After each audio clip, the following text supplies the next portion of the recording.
Pumpkin Jack is a charming 3D platformer where you play as the titular Lord of Mayhem, Jack.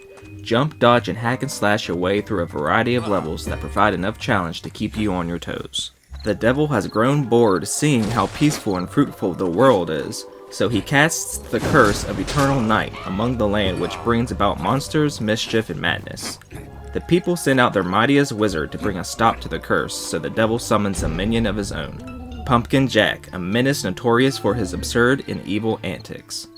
Through gaining new weapons and with the help of friends, Jack must take down the forces of good once and for all.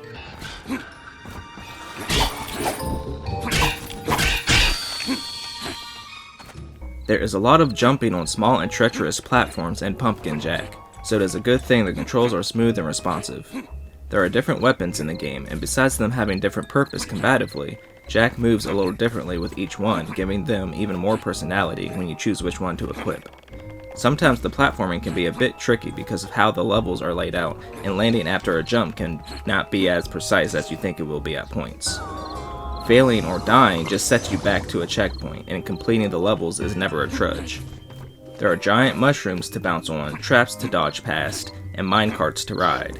The platforming is simple, but the different paths you travel down and the multiple ways the game switches up the environment, the game makes sure that there is never a dull moment on your way to triumph over the forces of good.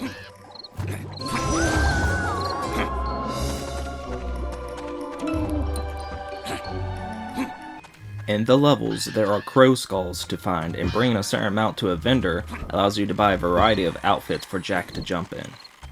They are all pretty ridiculous, but it's fun dressing Jack up in different fits to change the scenery a bit. There is also one hidden record player somewhere in each level. Jack would do a little jig after activating one. The overall adventure is pretty short to complete, clocking in at around 5 hours, so these little collectibles add enough to the game that make it replayable if you ever care to venture into the world of the living again.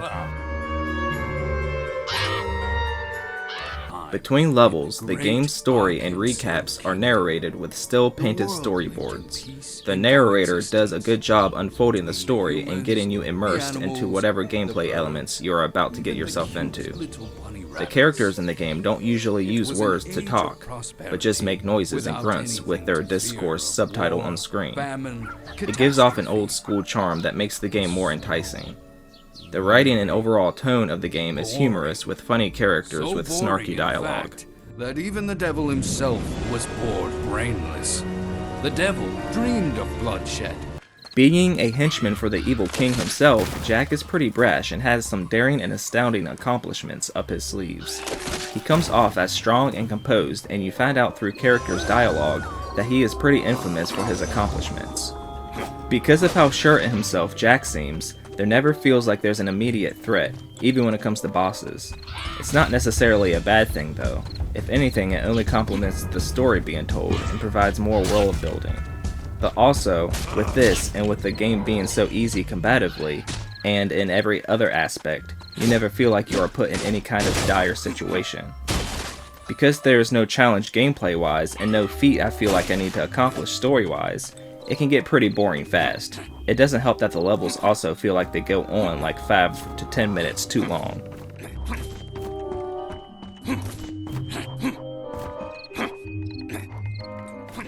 The music is vibrant and stylized. The rhythm and beats sound like something orchestrated by Grant Kirkhope or David Wise. It brings a zany feel to the adventure and adds more of the unseriousness mentioned before. Throughout most of the level, you as Jack are walking around and fighting off hordes of skeletons and the like, but then sometimes the gameplay is broken up with a puzzle or an on-rails section. During the on-rails parts in particular is when the music shines and the precipice of the score matches the over-the-top action seen on screen. A problem with this is the switch is too abrupt and jarring. There's too big of a leap in the musical productions that it's hard to not immediately notice every time. It's an odd thing to complain about music being too good, but the transition is so incredibly erroneous that it feels like it doesn't belong in the game at all.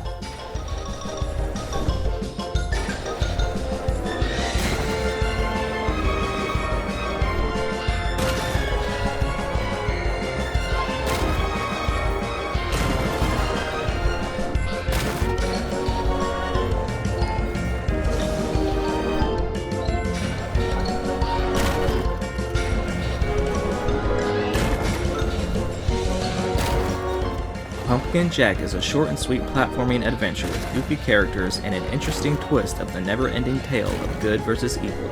The unforeboding and alleviated nature of the adventure kind of makes the entire game feel somewhat pointless.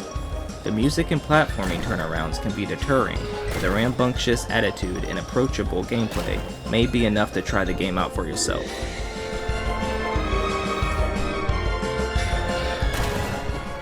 I give Pumpkin Jack a 5 out of 10.